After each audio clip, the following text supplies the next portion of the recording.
La crisis que no nombramos, la psicología del capitalismo. Por Karim Betache, de la Universidad China de Hong Kong, en Satin. Resumen del artículo. La psicología ha invisibilizado el capitalismo, tratando el individualismo como una herencia cultural en lugar de una respuesta a las condiciones económicas contemporáneas.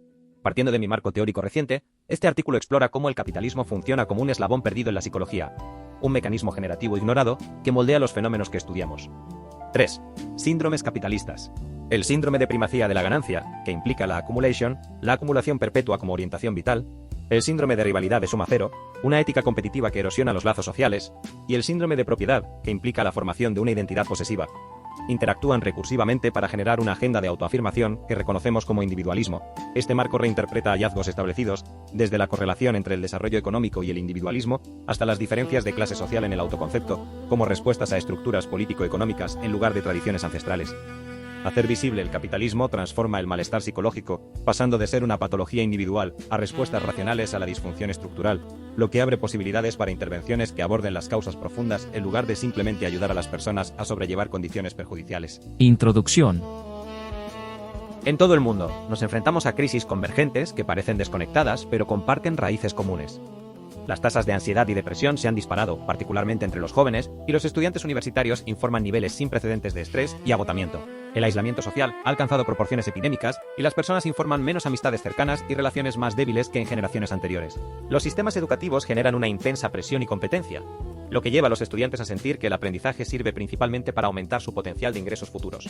Los trabajadores experimentan una creciente inseguridad laboral, jornadas más largas y constantes exigencias de superación personal y capacitación para mantener sus puestos.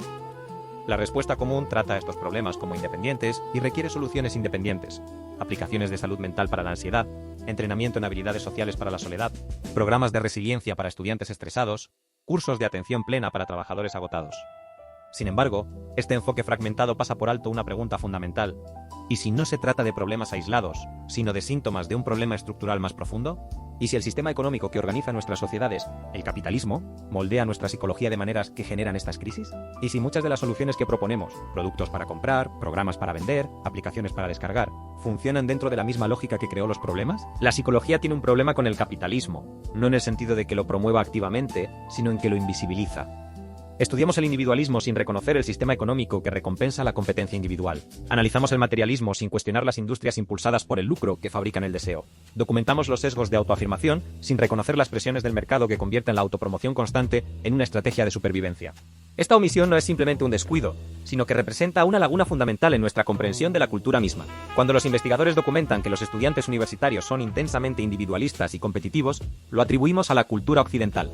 Cuando observamos un materialismo generalizado y una formación de identidad impulsada por el consumo, lo etiquetamos como un efecto secundario de las sociedades weird, occidentales, educadas, industrializadas, ricas y democráticas. Pero la atribución cultural tradicional oscurece más de lo que revela. Trata a estos patrones psicológicos como herencias culturales profundamente arraigadas, algo sobre Occidente que se remonta a siglos atrás, como la filosofía griega, la teología protestante y el pensamiento ilustrado, en lugar de como respuestas a las condiciones económicas contemporáneas. La ansiedad de un estudiante por las clasificaciones de clase tal vez no sea un eco del individualismo de la antigua Grecia, puede ser una respuesta a un sistema educativo reestructurado en torno a la competencia de mercado. La compulsión de un trabajador por autooptimizarse puede no reflejar un rasgo occidental atemporal. Podría ser una adaptación a mercados laborales que exigen ganancias constantes de productividad. El materialismo que observamos puede no ser un destino cultural, podría ser cultivado por industrias con fines de lucro que fabrican deseos. Al invisibilizar el capitalismo, la psicología no logra comprender una fuerza fundamental que moldea la cultura, las relaciones sociales y el bienestar humano en el mundo moderno. Para comprender cómo el capitalismo se vuelve invisible, es necesario prestar atención a los procesos psicológicos mediante los cuales cualquier sistema cultural se naturaliza, convirtiéndose en inevitable, universal o simplemente en cómo son las cosas, en lugar de un arreglo histórico contingente. El capitalismo satura nuestro entorno cultural de tal manera que se convierte en el agua en la que nadamos, pasando desapercibido precisamente porque es omnipresente. Cuando cada institución, escuelas, hospitales, gobiernos y familias opera según la lógica del mercado, esa lógica deja de aparecer como un posible principio organizador entre muchos, y en cambio, aparece como sentido común. Esta saturación moldea no solo las instituciones, sino también los recursos interpretativos disponibles para comprendernos a nosotros mismos. El capitalismo proporciona las posibilidades culturales, los guiones, esquemas y marcos preestablecidos a través de los cuales comprendemos nuestro mundo social. Cuando un estudiante experimenta ansiedad por las calificaciones, los guiones culturales disponibles interpretan esto como ansiedad de desempeño individual que requiere soluciones individuales. Estudiar más, gestionar mejor el estrés, desarrollar la resiliencia. El planteamiento que podría enmarcar esta ansiedad como una respuesta racional a un sistema educativo reestructurado en torno a la competencia de mercado sigue siendo culturalmente inaccesible. No porque sea erróneo, sino porque el capitalismo no ofrece oportunidades para su propia crítica. La psicología, como disciplina, ha participado en esta naturalización al tratar los patrones psicológicos generados por el capitalismo como rasgos universales de la naturaleza humana o como herencias culturales de civilizaciones antiguas. Al etiquetar el individualismo competitivo como cultura occidental arraigada en la filosofía griega, ocultamos sus fundamentos económicos contemporáneos y lo volvemos resistente al cambio. Después de todo, no es fácil modificar las tradiciones culturales antiguas, pero sí se pueden reformar las políticas económicas y las estructuras institucionales. La naturalización del capitalismo, por lo tanto, cierra las posibilidades de alternativas. Más allá de la geografía, los fundamentos económicos de la cultura. La psicología cultural ha logrado avances extraordinarios en la documentación de las diferencias psicológicas entre sociedades. Sabemos que las personas en los países occidentales tienden al individualismo, mientras que las de los países de Asia Oriental se inclinan hacia el colectivismo. Entendemos que los patrones de subsistencia, el cultivo de arroz frente al de trigo, la ganadería frente a la pesca, configuran los estilos cognitivos y las orientaciones sociales. Reconocemos que factores históricos como las tradiciones religiosas y los sistemas filosóficos dejan huellas culturales perdurables. Sin embargo, estas explicaciones, si bien valiosas, suelen considerar los sistemas económicos como meras condiciones de fondo en lugar de fuerzas culturales activas. Consideremos una incógnita. ¿Por qué los kenianos con un alto nivel educativo exhiben autoconceptos independientes al estilo occidental, mientras que los kenianos de origen tribal mantienen autoconceptos interdependientes? Un estudio concluyó que la occidentalización a través de la educación probablemente explicaba este efecto, pero esto simplemente etiqueta el fenómeno en lugar de explicarlo. ¿Qué aspectos específicos de la educación occidental producen este cambio? La respuesta se hace evidente cuando examinamos la trayectoria económica de Kenia. Durante las décadas de 1970 a 1990, Kenia experimentó una reestructuración económica masiva, liberalización del comercio, privatización de industrias estatales y reformas educativas diseñadas explícitamente para producir graduados alineados con las demandas del mercado global. La educación superior se convirtió en una puerta de entrada a la participación en redes económicas capitalistas, con las consiguientes presiones hacia el individualismo competitivo, los autoconceptos empresariales y los valores orientados al mercado. El autoconcepto occidental es quizás más precisamente un autoconcepto capitalista. Recientemente propuse que el capitalismo funciona como un eslabón perdido en gran parte de la psicología. El mecanismo generativo ignorado que puede ayudar a explicar patrones culturales que hemos observado durante mucho tiempo, pero que no hemos comprendido del todo. Al integrar el capitalismo en nuestros marcos teóricos, podemos forjar una nueva síntesis que conecte la psicología individual, los valores culturales y las estructuras político-económicas en un todo coherente. Esta síntesis ofrece no solo mejores explicaciones de los fenómenos existentes, sino también perspectivas transformadoras sobre cómo opera y evoluciona la cultura en el mundo contemporáneo. El capitalismo como generador cultural, un nuevo marco. El capitalismo es más que un sistema económico, es un arquitecto cultural que construye la estructura misma de nuestra vida psicológica. En su esencia, el capitalismo opera a través de al menos 3 principios fundamentales: el afán de lucro, que es el impulso por la acumulación continua de capital, y el crecimiento económico; la competencia de mercado, la necesidad imperiosa de que los agentes económicos superen a sus rivales para obtener ventajas en el mercado; y la propiedad privada, el marco jurídico y cultural que permite el control exclusivo sobre los activos productivos y las posesiones personales.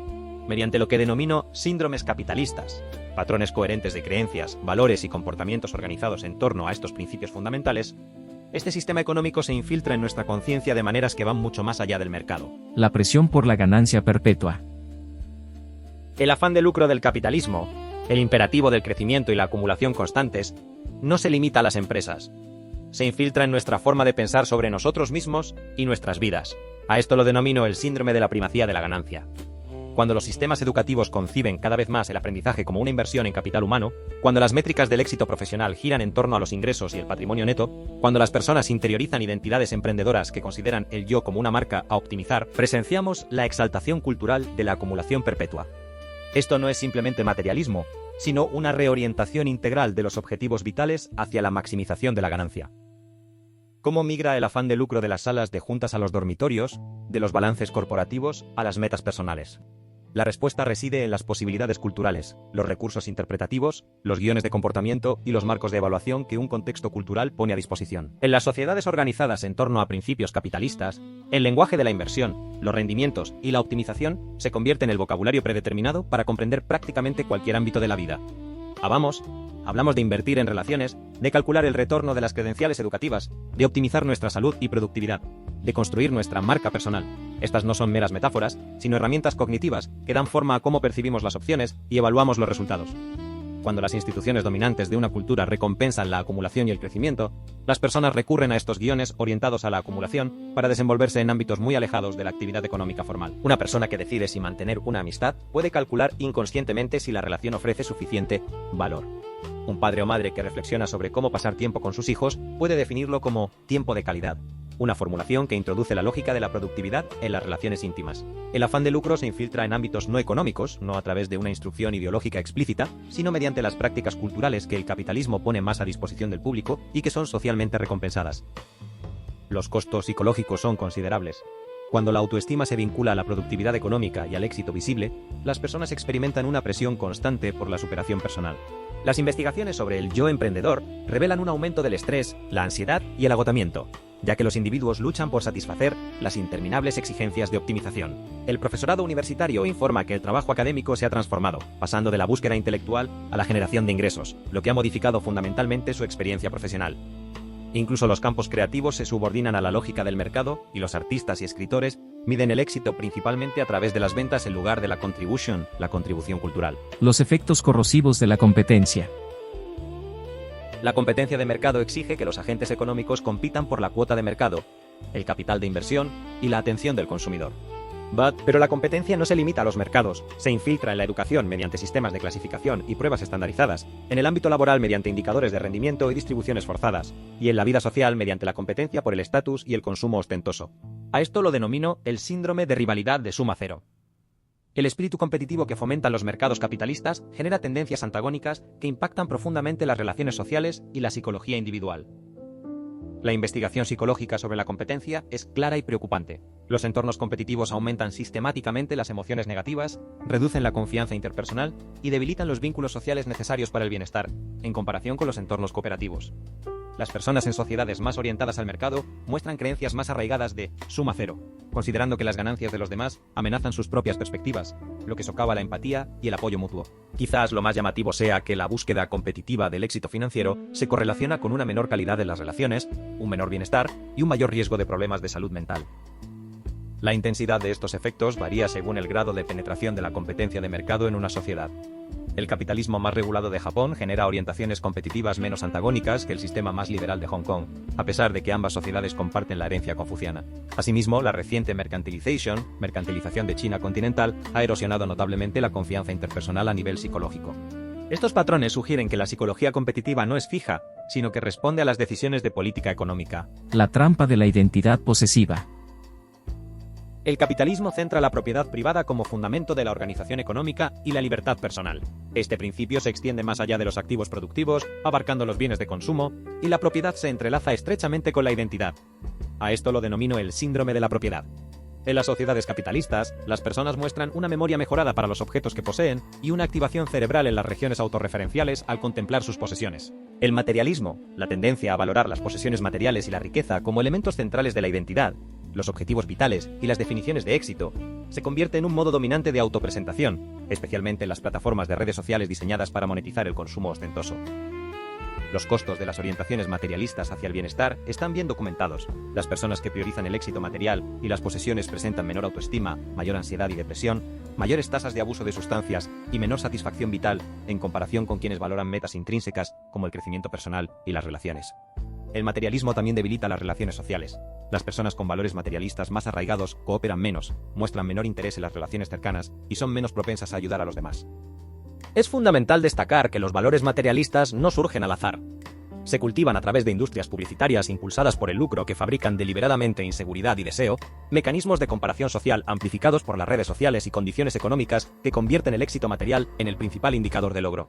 Consideremos la industria automotriz, que vende no solo transporte, sino también identidad. Los anuncios de automóviles de lujo presentan los vehículos como emblemas de estatus elevado y autorrealización, asociando la propiedad con el éxito, la libertad o la sofisticación, según el público objetivo. De manera similar, las marcas de moda de alta gama cultivan un aura de exclusividad en torno a sus productos, transformando las prendas de vestir de artículos funcionales en marcadores de identidad. Los consumidores pagan precios elevados no por materiales superiores, sino por logotipos que comunican pertenencia a tribus sociales específicas. Las plataformas de redes sociales amplifican estas dinámicas mediante la curación algorítmica, que maximiza la interacción al promover imágenes de posesiones ajenas, calibradas con precisión para generar envidia e inseguridad. El resultado es un entorno cultural donde la autoestima se entrelaza con lo que uno posee y exhibe. Comprender el materialismo como una respuesta a estas condiciones artificiales, en lugar de como un defecto de personalidad o una herencia cultural, cambia radicalmente. Radicalmente la forma en que podemos abordarlo. La síntesis individualista. Estos tres síndromes no operan de forma independiente. Sostengo que interactúan recursivamente para generar una agenda de autoafirmación. El patrón general que reconocemos como individualismo. El afán de lucro establece la acumulación de riqueza como un objetivo vital primordial. La competencia de mercado enmarca las relaciones sociales como rivales en lugar de cooperativas. La propiedad privada vincula la autoestima a las adquisiciones materiales. En conjunto, estas dinámicas producen la autoconstrucción independiente, la orientación a la autooptimización y los patrones de pensamiento disposicional característicos de las culturas individualistas. Esta síntesis ofrece nuevas explicaciones para hallazgos ya establecidos. Consideremos la sólida correlación entre desarrollo económico e individualismo. En lugar de verla como un subproducto de la modernización en sí misma, podemos entenderla como un reflejo de la expansión del capitalismo a nuevos ámbitos. La mercantilización de sectores anteriormente no comerciales, la privatización de bienes públicos y la intensificación de los mercados laborales competitivos. A medida que el capitalismo profundiza su alcance, las orientaciones individualistas se fortalecen en consecuencia. Este marco conceptual también arroja luz sobre la dinámica cultural. ¿Por qué el estatus socioeconómico predice el autoconcepto en distintas culturas, con individuos de mayor estatus mostrando orientaciones más independientes? Porque la posición social determina la exposición a los imperativos capitalistas. Los individuos más ricos participan de forma más directa en la acumulación de capital, la competencia de mercado y la propiedad. La cultura de la pobreza, frente a la cultura de la abundancia, puede reflejar una integración diferencial en las estructuras económicas capitalistas. Incluso los cambios culturales históricos se vuelven interpretables a través de esta perspectiva. La rápida individualización de Japón en las últimas décadas coincide con las reformas económicas neoliberales que intensificaron la competencia de mercado y la privatización. El movimiento de China hacia un mayor individualismo refleja su adopción de mecanismos de mercado bajo el concepto de socialismo con características chinas. No se trata de tendencias aleatorias ni etapas inevitables del desarrollo, sino de respuestas a las changing, cambiantes condiciones político-económicas. De la comprensión a la acción. Reconocer el impacto psicológico del capitalismo abre nuevas posibilidades de intervención, no solo para ayudar a las personas a sobrellevar las situaciones perjudiciales, sino también para transformar esas situaciones. Estas intervenciones abarcan la educación, el trabajo y la atención a la salud mental. En educación, las políticas actuales subordinan cada vez más el aprendizaje a la lógica del mercado mediante pruebas estandarizadas, clasificaciones y la conceptualización del capital humano. Sin embargo, la evidencia apunta a alternativas. Los entornos de aprendizaje cooperativo producen resultados académicos iguales o mejores, a la vez que mejoran significativamente el bienestar estudiantil, reducen la ansiedad y fomentan vínculos sociales más sólidos en comparación con las aulas competitivas. Alejarse de las curvas de calificación competitivas y las clasificaciones de clase, para adoptar una evaluación basada en competencias centrada en el dominio en lugar del rendimiento relativo, podría preservar el rigor educativo y al mismo tiempo reducir el daño psicológico. Igualmente importante es diversificar la forma en que medimos el éxito educativo, más allá del potencial de ingresos futuros, para incluir el compromiso cívico, la expresión creativa y el desarrollo personal, tratando la educación como intrínsecamente valiosa en lugar de meramente instrumental para el avance profesional. En el ámbito laboral, los entornos estructurados en torno a la competencia individual y las métricas de rendimiento generan malestar psicológico, a menudo sin lograr mejorar la productividad real. Los modelos organizacionales alternativos ofrecen evidencia de que las diferentes estructuras producen diferentes psicologías. Las cooperativas de trabajadores y las estructuras de propiedad de los empleados alinean los intereses individuales y colectivos de maneras que las empresas jerárquicas convencionales no lo hacen. En Estados Unidos, los planes de propiedad de acciones para empleados ahora cubren a millones de trabajadores, y la investigación encuentra que los empleados propietarios reportan mayor compromiso organizacional, mayor satisfacción laboral y menor intención de abandonar la empresa en comparación con los empleados de empresas convencionales. Estos ejemplos sugieren que la psicología competitiva de suma cero documentada en los entornos laborales convencionales no es una característica inevitable de la organización económica, sino que responde a estructuras específicas de propiedad y gobernanza. En la práctica clínica, están surgiendo enfoques conscientes del capitalismo que conectan explícitamente el malestar individual con las condiciones estructurales. El movimiento de la psicología de la liberación ha desarrollado marcos para ayudar a los pacientes a distinguir entre problemas que requieren un cambio personal y aquellos que requieren una acción colectiva.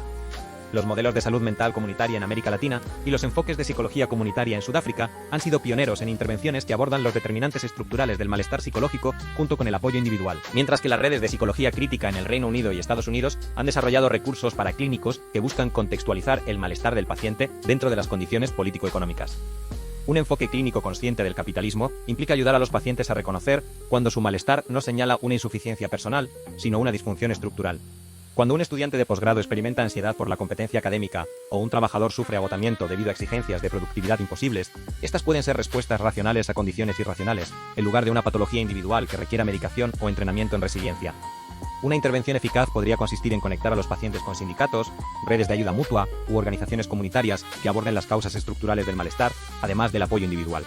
Esto no significa abandonar la atención clínica, sino ampliar nuestra comprensión de lo que requiere la sanación y resistir la tendencia del capitalismo a patologizar las respuestas normales a condiciones anormales. Quizás lo más fundamental sea que los defensores de la salud mental deberían reconocer que las políticas que reducen la inseguridad económica, la atención sanitaria universal, el empleo estable, la vivienda asequible, son en sí mismas intervenciones para la salud mental, intervenciones que permiten a las personas tomar decisiones vitales basadas en el bienestar, en lugar de, en la desesperación por sobrevivir. Hacer lo invisible evidente, una nueva síntesis para la psicología. Hacer lo invisible evidente, una nueva síntesis para la psicología. Estas intervenciones prácticas, desde la reestructuración de las aulas hasta la redefinición de la práctica clínica, comparten un fundamento común. Requieren que la psicología reconozca el capitalismo no como un ruido de fondo, sino como un arquitecto principal de los fenómenos que estudiamos. Esto representa más que añadir otra variable a nuestros modelos. Exige reconocer que la cultura, que hemos estudiado durante mucho tiempo a través de la geografía, la historia y la tradición, está siendo moldeada activamente por las estructuras económicas contemporáneas. El individualismo que medimos, el materialismo que documentamos, las ansiedades competitivas que tratamos, no son simplemente herencia de civilizaciones antiguas ni están determinadas por la ecología de la subsistencia. Son respuestas vivas a las condiciones político-económicas actuales, lo que significa que están sujetas a cambios. La forma en que estos patrones se manifiestan depende del grado y la manera en que los principios capitalistas se integran en las instituciones de una sociedad. Al invisibilizar el capitalismo, la psicología ha legitimado inadvertidamente sus costos psicológicos como naturales o inevitables. Esto no implica rechazar todos los aspectos de las economías de mercado ni afirmar que el capitalismo lo explica todo sobre la psicología humana. Se trata de reconocer que las estructuras económicas moldean la cultura y la conciencia de maneras profundas que la psicología ha pasado por alto sistemáticamente. Cuando estudiamos el aumento de la ansiedad, el aislamiento social, el estrés educativo y el agotamiento laboral, estamos estudiando las manifestaciones psicológicas del capitalismo, lo reconozcamos o no. Esto no significa tratar al capitalismo como algo monolítico. Las diferentes sociedades institucionalizan los principios capitalistas con distintos grados de intensidad y restricción, produciendo resultados psicológicos significativamente diferentes. Como se mencionó anteriormente, la misma herencia confuciana genera orientaciones competitivas marcadamente diferentes dependiendo de si el capitalismo está regulado o es de libre mercado, lo que sugiere que las políticas públicas pueden ser un predictor más eficaz de los resultados psicológicos que las profundas tradiciones culturales. Las investigaciones futuras deberían examinar cómo se manifiestan los síndromes aquí descritos bajo diferentes formas de capitalismo.